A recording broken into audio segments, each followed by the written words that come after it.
días. Eduardo y yo agradecemos a IDEA la invitación para este panel, especialmente a Carlos Zunkel, el líder de la Red de Impuestos. Bueno, Eduardo es abogado, graduado en la Universidad de Buenos Aires y contador público, graduado en la Universidad de Belgrano. Ha realizado cursos de posgrado en la Facultad de Derecho y Ciencias Sociales de la Universidad de Buenos Aires y también en España.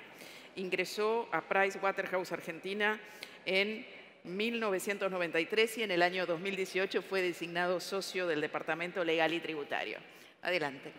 El tema que tenemos para compartir, como bien decían los miembros del panel anterior, de alguna manera se integra con la temática con la que venimos tratando, porque refiere a los efectos de la reforma vinculadas con la tributación de la renta de las empresas, genéricamente de las sociedades anónimas y de las sociedades de responsabilidad limitada, y las modificaciones que a consecuencia de cambiar el esquema con el que tradicionalmente nos manejábamos tenemos hoy día en todo el régimen de dividendos.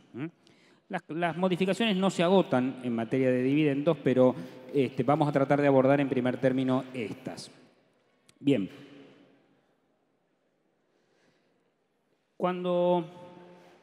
La reforma ha sido bastante medulosa en varios aspectos y este es un aspecto en el que la reforma ha sido bastante profunda porque ha modificado 30 años de un régimen de tributación exclusiva en la fuente a la que veníamos totalmente acostumbrados, en función al cual la tributación se daba únicamente en cabeza de la sociedad anónima o de la sociedad de responsabilidad limitada y el esquema cambió. Antes de entrar en el esquema anterior, el esquema nuevo y esencialmente el problema derivado de ensamblar ambos esquemas y las situaciones que se presentan en la continuidad del impuesto de igualación o en la aparición del impuesto autónomo sobre dividendos, yo me voy a detener 2 minutos en una explicación que de alguna manera tiende a insertar esta reforma en las tendencias que hay hoy día en materia de tributación sobre empresas a nivel internacional. Y de alguna manera se va a entender a dónde quiso apuntar la reforma. Luego veremos si lo consiguió adecuadamente o si hay temas todavía sobre los que corresponde trabajar. Como decimos, las mecánicas de tributación en el caso de las empresas tradicionalmente han sido 2. La tributación de toda la ganancia que genera una empresa en cabeza de la propia empresa o la tributación bifurcada, escindida, fraccionada, donde una parte del impuesto es liquidado en cabeza de la sociedad y otra parte del impuesto pasa a repercutir en cabeza del accionista o socio en oportunidad del retiro del dividendo. Estos eran los 2 esquemas. En Argentina, a lo largo de la historia, hemos tenido los 2 sistemas en funcionamiento. Hasta el año 92 teníamos un sistema escindido y del año 92 hasta el 2017 tuvimos el sistema centralizado. De este sistema escindido, al que de alguna manera volvemos a partir de la reforma del 2017, también puede decirse que puede asumir distintas formas. La forma a la que veníamos más acostumbrados, que era que cuando se daba esto de que parte del impuesto lo pagaba la empresa y parte lo sufría el accionista en momento del dividendo, esa mecánica o esa forma de hacerle sufrir el impuesto al accionista era una retención con carácter de pago único y definitivo y todo el impuesto se liquidaba en oportunidad del pago del dividendo.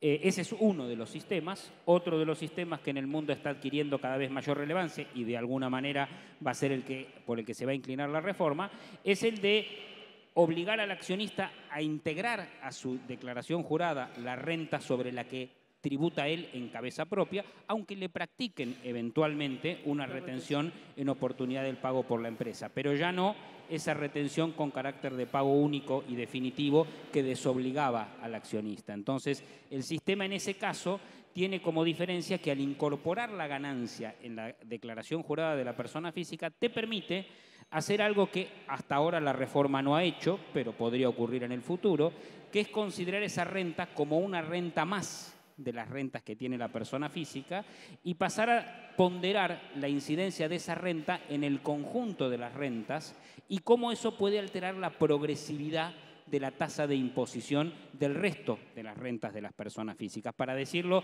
en pocas palabras, que es el sistema que existe en muchos países europeos. El incorporar los dividendos como una renta en la propia declaración del accionista, aunque no cambie el impuesto sobre el dividendo, porque normalmente es un impuesto de tasa fija, se pondera la existencia de esa renta para cambiar la escala del resto de las demás rentas personales que liquida la persona física. Por último, tenemos el sistema escandinavo, que lo traigo un poco a colación por el hecho de que buena parte de la reforma parece estar inspirada en esos regímenes, que de alguna manera es el abandono del impuesto personal general de las personas físicas, al que veníamos de alguna manera acostumbrados hasta la reforma del 17. Habíamos tenido ya algunos cambios, habíamos tenido el cambio de la liquidación de tasa específica para la venta de acciones en el 2013, habíamos tenido otras situaciones en las cuales existían impuestos cedulares, pero ustedes habrán visto que la gran modificación en materia de liquidación de impuestos de las personas físicas a partir de la reforma es el hecho de que tenemos la liquidación doblada en dos partes. La vieja liquidación general, a la que van el conjunto de rentas y a la liquidación de la tabla progresiva, y las diferentes celdas o cédulas a las que van las rentas especiales, normalmente vinculadas con rentas de ahorro o de inversión, que es de alguna manera el modelo que se puso en vigencia en los años 70 en los países escandinavos, cuando, como ustedes saben, esos países que tienen una tasa de imposición muy alta en el impuesto a las ganancias de personas físicas, del 55, 60, 65%, cosa que ahora ya no es tan así. En aquellos años era de esa magnitud. Ha habido un fenómeno de reducción de tasas de imposición de personas físicas en todo el mundo, pero el someter a ganancias a imposición en un marco de liquidación en el que todas las ganancias iban a esa única liquidación de tasas progresivas muy altas, hacía que estas tasas de ahorro, lo que denominamos nosotros la renta financiera, la tasa por venta de inmuebles, la tasa por venta de acciones o eventualmente los dividendos, quedaran sometidos, al sumarse a una liquidación que ya había venido creciendo dentro de la tabla progresiva, quedaban sometidos a tasas de imposición muy, muy altas. Y entonces eso hacía que los contribuyentes tuvieran una tendencia a intentar desalocar de esos países ese tipo de rentas de ahorro y llevárselas a otros países donde tuvieran tasas de imposición más bajas. ¿Qué hicieron entonces los países europeos? Dijeron, bueno, mira, todas estas ganancias que son derivadas de tu ahorro, déjalas dentro de la imposición, dentro de nuestro esquema, pero las vamos a someter a tasas proporcionales aparte y no las sumamos en la liquidación general. Ese es el fenómeno más relevante que trae la reforma en materia de personas físicas, lo de hacernos más larga la liquidación, porque tenemos la liquidación personal más las liquidaciones cedulares que se han sumado. Y en ese contexto tenemos los cambios en materia de integración de la renta accionaria. El esquema anterior lo conocíamos, todo se tributaba en cabeza de la SA o SRL, y para eso a la SA y a la SRL le poníamos la tasa más alta del impuesto. El accionista o socio, una vez que retiraba el dividendo de la sociedad, no tenía imposición en términos generales, ¿no? Todos conocemos dónde estaba el problemita. ¿Por qué? Porque la imposición ya había sido practicada con la liquidación del impuesto por la propia sociedad. Eso conducía a la no computabilidad del dividendo que obtenía el accionista en su propia declaración jurada, porque era una renta que ya había tributado en una etapa anterior de la liquidación. Y no nos metemos en todas las discusiones de no computable y las demás consecuencias, pero era el esquema, ¿no? Y lo que tenía este esquema como elemento que intentaba ecualizar la situación, y dado que no había otra tributación para el accionista que no fuera la que había hecho la sociedad, lo que existía era la igualación de los resultados contables con los resultados impositivos para asegurarnos que si había retiro de utilidades y consecuentemente no iba a haber impuestos sobre ese retiro de utilidades, eso ocurriera sobre utilidades que ya hubieran pagado el impuesto a las ganancias. Y entonces el esquema obligaba a hacer esa comparación que llamamos históricamente el impuesto de igualación, aunque no tiene ese nombre en la ley del impuesto a las ganancias, porque así se llama en el régimen americano, que fue donde nació, que nos obligaba a aplicar una retención del 35% cuando pagábamos un dividendo sobre una renta que no había tributado impuesto a las ganancias. Este era el esquema que teníamos. Este esquema tenía dos componentes que son importantes para entender las diferencias con lo que tendremos ahora. Una tasa única de imposición y un único mecanismo de liquidación, donde todo lo que había que hacer se hacía en una sola declaración jurada, la de la empresa. Y una igualación de los resultados contables con los impositivos para asegurarnos que la válvula de que había pagado el contribuyente ya el impuesto en cabeza de la empresa se cumpliera cuando se retiraban los dividendos. ¿A qué esquema pasamos a consecuencia de la reforma?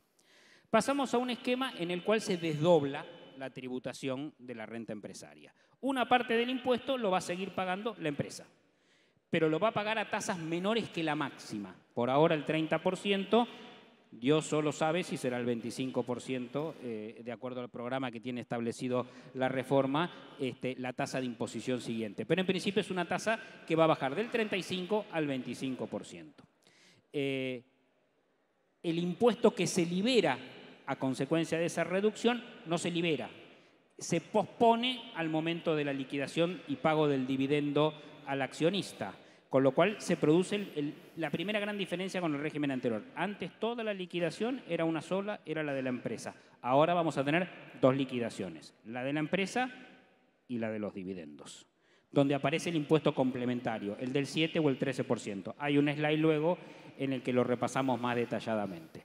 Pero como nosotros desdoblamos la liquidación, pasa a ser muy importante tener en claro a qué llamamos dividendo. Y entonces la ley incorpora una serie de regulaciones de situaciones que se pueden dar entre la sociedad y el accionista en las que la ley va a presumir la existencia de dividendos. El uso goce de bienes de la sociedad, los bienes que son dados en garantías y la garantía se ejecuta, los retiros por cualquier causa. Ahí tengan siempre presente que esto no es solo con relación al socio, sino que también incluye a sus cónyuges, convivientes y demás. Con lo cual hay un abanico de dividendos presuntos que antes no nos importaba tanto porque todo el impuesto se liquidaba en cabeza de la empresa. Ahora que el impuesto está desdoblado, necesito asegurarme a qué llamo dividendo para que ese desdoblamiento no conduzca a una evaporación de parte del gravamen. Y la tercera cosa que cambia, y que es relevante, es que al gravar el dividendo, como si fuera prácticamente un impuesto autónomo al dividendo, porque esa es la definición del legislador, el contribuyente va a incorporar el dividendo en su declaración jurada como renta propia. Al gravar el dividendo como concepto separado y el dividendo surgir de resultados contables, se escinden los resultados contables de los impositivos. Antes toda nuestra problemática había una única liquidación y todo se gravaba en cabeza de la empresa y comparábamos lo que pagábamos como dividendo para asegurarnos que no pagáramos cosas que no hubieran sufrido el impuesto a las ganancias, y ahora ese concepto no tiene ninguna trascendencia. La sociedad paga lo que le corresponde por el resultado impositivo y el accionista paga lo que le corresponde por lo que le paguen como dividendo, aunque no exista ninguna relación entre los resultados contables y los impositivos. Y esa es una cosa que nos tenemos que sacar de la cabeza, porque todavía venimos muy seteados a intentar encontrar en todos los ejemplos que se haya pagado el 35% de impuesto a las ganancias de una o de otra manera. Y la reforma no propone eso. La reforma propone que la sociedad pague el 30 o el 25 y el accionista pague sobre otro concepto que puede o no ser igual, el 7 o el 13 según el año del que estemos hablando. Y ese es un elemento central. Va a haber muchas situaciones prácticas en las cuales la conclusión final es que la tasa efectiva no es el 35%. Será el 7, será el 13, porque por ahí no había impuesto en cabeza de la compañía. Y no hay ninguna situación a regularizar en ese esquema, al menos como está la ley hoy, ¿no? Pero es una separación importante. Las dos separaciones grandes son, la liquidación ya no es una sola, son dos. Y entonces cuando vengan a ver a las compañías, naturalmente los inspectores lo que después deberían hacer, si estamos hablando de compañías en las que hay accionistas personas, deberían completar la fiscalización en las personas, porque la otra parte del impuesto no está ahí, va a estar en la otra declaración jurada, ¿no? Y la otra cosa relevante es el resultado sobre el que se tributa en un caso y en otro ya no es el mismo. En uno es el fiscal y en otro es el contable, y no tienen por qué coincidir. Bueno, lo que de alguna manera conocemos, ¿no? El esquema de imposición del 30% por los 2 primeros años de la reforma y luego el 25%, que ya veremos, y el complemento, es decir, el impuesto autónomo a los dividendos del 7%, que luego pasará a ser el 13% una vez que esté en vigencia la tasa del 25% a nivel corporativo. Hasta acá era lo que la reforma quería hacer. Y cuando conocimos algún primer borrador de reforma, tuvimos noción del cuál era el sentido original de la reforma. Terminar con el esquema anterior de liquidación centralizada, bajarle el impuesto a la compañía que no distribuye dividendos y olvidarnos del lío ese de la comparación de los resultados contables y los resultados impositivos. Porque si recuerdan, el primer borrador de la reforma se eliminaba el impuesto de igualación, que no es lo que finalmente terminó de ocurrir. Y apareció entonces la discusión de si era eliminación del impuesto de igualación o una transición entre el cese de aplicación de igualación y la entrada en vigencia del impuesto autónomo a los dividendos. La intención original, decíamos, y si recuerdan el proyecto que incluso circuló muy masivamente para que todos pudiéramos hacer algún tipo de comentario sobre la reforma eliminaba el impuesto de igualación. En el trámite parlamentario definitivo y en el envío final del proyecto de reforma, esa situación se modificó. El impuesto de igualación se mantuvo.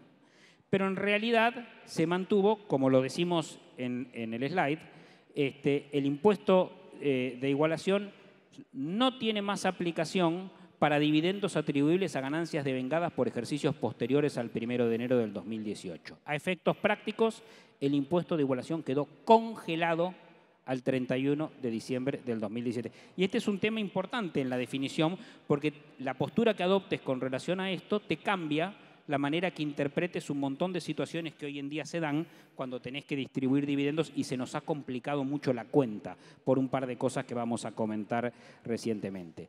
La manera, al menos a mi modo de ver, racional de interpretar la reforma es que la reforma ha hecho cesar la vigencia del impuesto de igualación con los resultados acumulados al 31 de diciembre del 2017, si hablamos de cierre de ejercicio diciembre. No hay ultraactividad con relación a nuevos resultados, lo que no quiere decir que no la haya para la distribución de los viejos resultados acumulados hasta esa fecha. Si a mí me hubieran preguntado el 5 de enero del 2018, el 30 de enero del 2018, voy a ganar tanto dinero en el ejercicio de 2018, ¿lo puedo pagar como dividendo y voy a tener que pagar impuesto de igualación? La respuesta hubiese sido sencilla para mí, al menos con relación a ese resultado del 2018. No existe más el impuesto de igualación. No puede capturar resultados posteriores a su derogación práctica. Los resultados que se generen a partir del 2018 ya no llevan igualación. Siempre tendremos el problema de la mochila de resultados acumulados que podemos conservar al 31 de diciembre del 17 y los temas que resolvió la reforma que ahora los vamos a comentar rápidamente. Al establecer esta transición de que no eliminaron completamente igualación, sino que lo que hicieron fue cesarle la vigencia hacia adelante, pero mantener la ultraactividad por lo acumulado, tuvieron que definir cómo tratar la transición. Y algunas cosas hizo la ley, otras cosas hizo el decreto. En el decreto intentaron flexibilizar y contemplar determinadas situaciones y la verdad es que se ha ido armando un esquema que va perdiendo la esencia de lo que era el esquema originario, donde hasta el 31 de diciembre del 2017 había 35% en cabeza solo de la compañía y nada más, y si no había igualación, y hacia adelante no me importaban nada las diferencias de los dos resultados, uno pagaba el 30 y el otro el 7 y se acabó. Las cosas que se fueron haciendo en el decreto y en la definición final del régimen de transición cambiaron un poco el asunto. Primero hubo que definir cómo anticuábamos los pagos de dividendos una vez que pagábamos dividendos y teníamos resultados acumulados anteriores y posteriores a la reforma. La reforma dijo, usamos primero entrado, primero salido. Siempre pagamos de lo viejo, con lo cual siempre tenemos que terminar de resolver primero nuestra relación con el viejo impuesto de igualación. Y la reforma también trajo otros dos elementos que intentaron ser normas de transición que acomodaran un poco el asunto. Porque, si ustedes se acuerdan, el impuesto de igualación lo que venía era agravarnos una suerte de descalce temporal entre la liquidación del dividendo y la aparición del resultado fiscal gravado. También gravaba, efectivamente, aquel concepto que no estaba gravado fiscalmente si se lo pagaba como dividendo. Pero en su mayoría se trataba de diferencias de las que acostumbramos denominar temporarias. Y el hecho de dejar un stock a una determinada fecha planteaba un problema, porque parecía que me querían estar grabando el stock que me quedaba congelado al 31 de diciembre del 2017. Si son un poco memoriosos, tuvimos el mismo problema en 1998 al revés, cuando arrancó el impuesto de igualación y había resultados acumulados. Y hubo algunas discusiones sobre si no teníamos que considerar aquellos resultados cuando se distribuyen, y esas, en general, la jurisprudencia las ha saldado respetando el principio de legalidad y estableciendo que no podía haber hacia atrás incidencia de igualación. Recuerden toda la problemática de los quebrantos viejos, cuando uno los utilizaba y estaba la problemática de igualación. Algo parecido nos podía pasar ahora si grabábamos ese stock. Entonces la reforma dijo, vía reglamentación, bueno, no, podés seguir sumando las ganancias que se generen en los ejercicios posteriores para ir liberando tu stock atrapado de igualación. Y ahí empezó a introducir cosas raras, porque dice ganancias. No dice contables, no dice impositivas. Uno dice, bueno, serán las impositivas. Pero serán las impositivas, porque cuando uno va al artículo 69, el concepto de ganancias que se adicionaban al resultado impositivo no era solo ganancias impositivas, estaban también los dividendos percibidos de otras sociedades, que no son ganancia impositiva. Y pareciera que los puedo seguir sumando, y eso empieza a traer algunas cosas a las que le vamos a dedicar los últimos 5 minutos después, que son los problemas del ensamble entre los dos regímenes. Y la última cuestión, que también de alguna manera intentó dar alguna solución de equidad, pero que también desarma el esquema que proponía la reforma, es el permitir liberarte del impuesto autónomo al dividendo, el que se iba a generar por los resultados nuevos, y que no tenía nada que ver con la igualación entre los resultados fiscales y contables, permitírtelo liberarlo del 7% si es que la cuentita de igualación te sobraba a favor. Y podés usar ese excedente que te quedó en igualación para aplicarlo a los dividendos nuevos, que uno diría no tienen nada que ver, porque unos eran los del descalce temporal entre el resultado contable y el resultado impositivo para saber cuándo había igualación, y los otros es un impuesto autónomo al dividendo, que es el complemento al que paga la sociedad para llegar a la renta impositiva total del 35%. Bueno, pero la reforma los mezcló. Por eso, de nuevo, no tienen por qué pensar que todos los casos tienen que llegar a la solución de que se haya pagado el 35% de una o de otra manera. Va a haber muchas situaciones en las que se va a pagar una tasa muy distinta.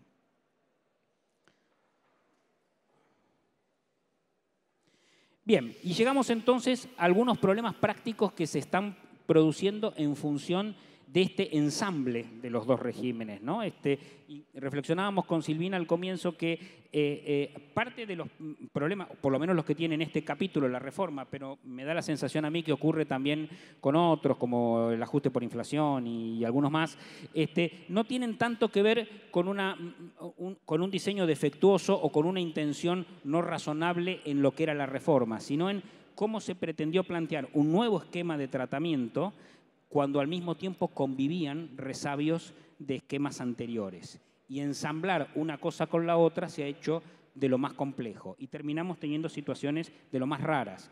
La primera de ellas, por ejemplo, el impacto de la inflación en los resultados contables. Nosotros tenemos que seguir haciendo la cuenta de igualación si tenemos resultados acumulados al 31 de diciembre del 2017. Y esos resultados, según cuando los distribuyamos, se van a ir reexpresando por inflación, porque ahora se hace el ajuste por inflación.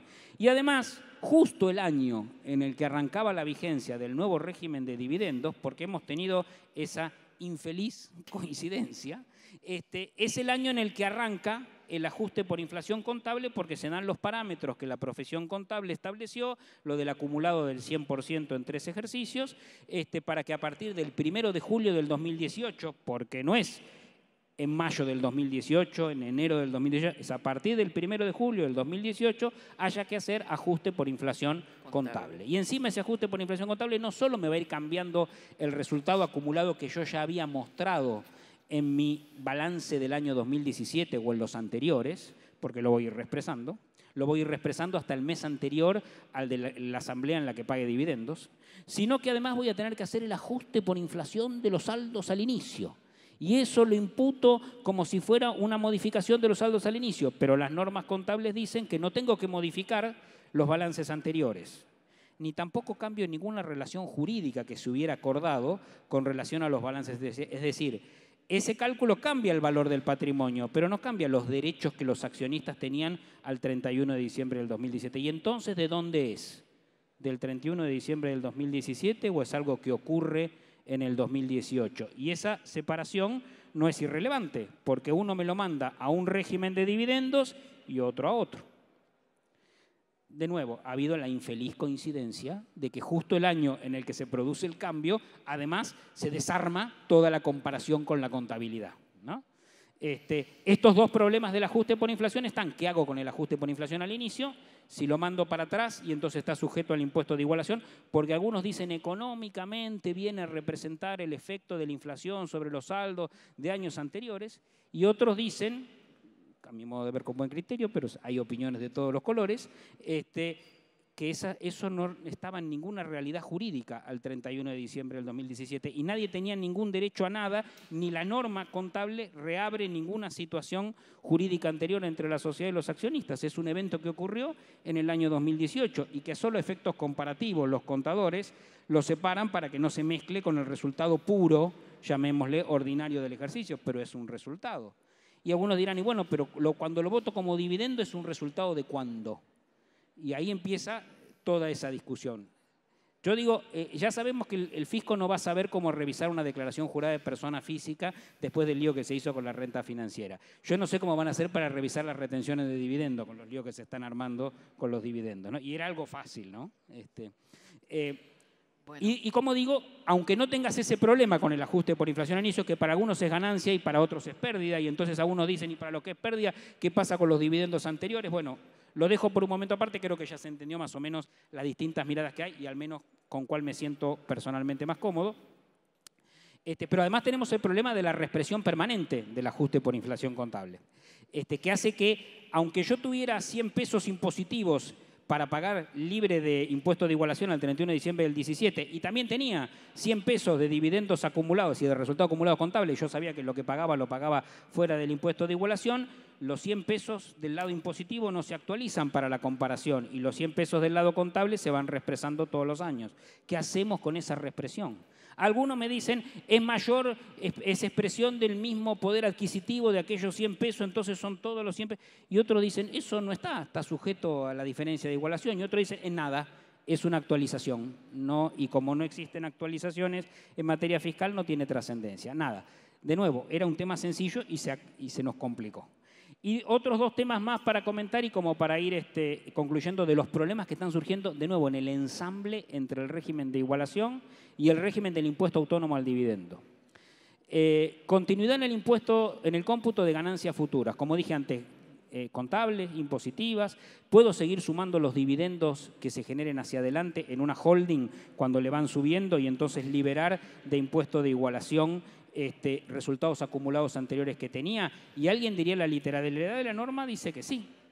Ahora, el sentido de la norma de respetar que esa liberación que yo tenía del dividendo cuando subía era porque se había pagado igualación más abajo, que era lo que pasaba cuando teníamos en vigencia plenamente igualación, ahora puede no estar ocurriendo, porque ese dividendo es de ejercicios nuevos.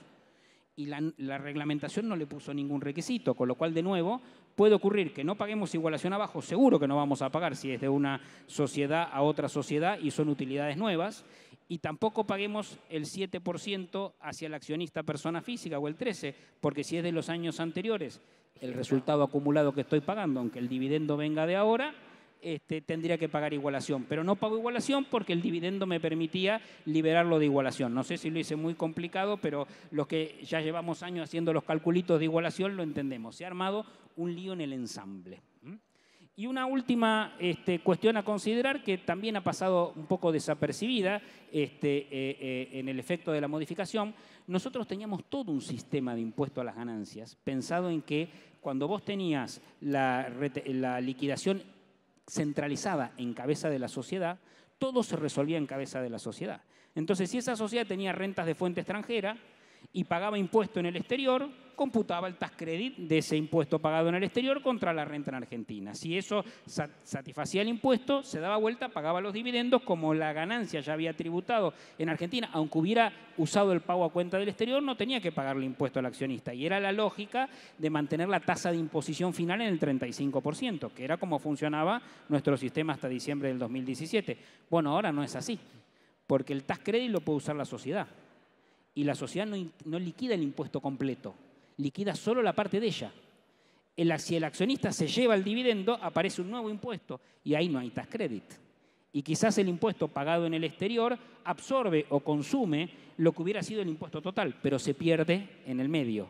Tenemos problemas de ese tipo con otras cosas, al revés, cuando las ganancias las tenemos en sociedades de afuera y los decretos han ido estableciendo hasta dónde podemos trasladar los tax credit.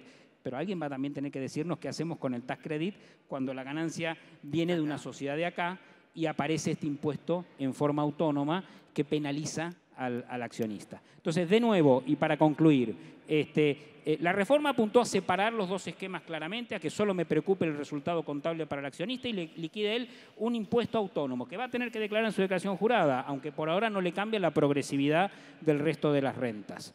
Pero como mantuvieron en vida al impuesto de igualación, el ensamble de los resultados que me quedan acumulados en uno y en otro régimen trae un montón de inequidades o de cuestiones a resolver.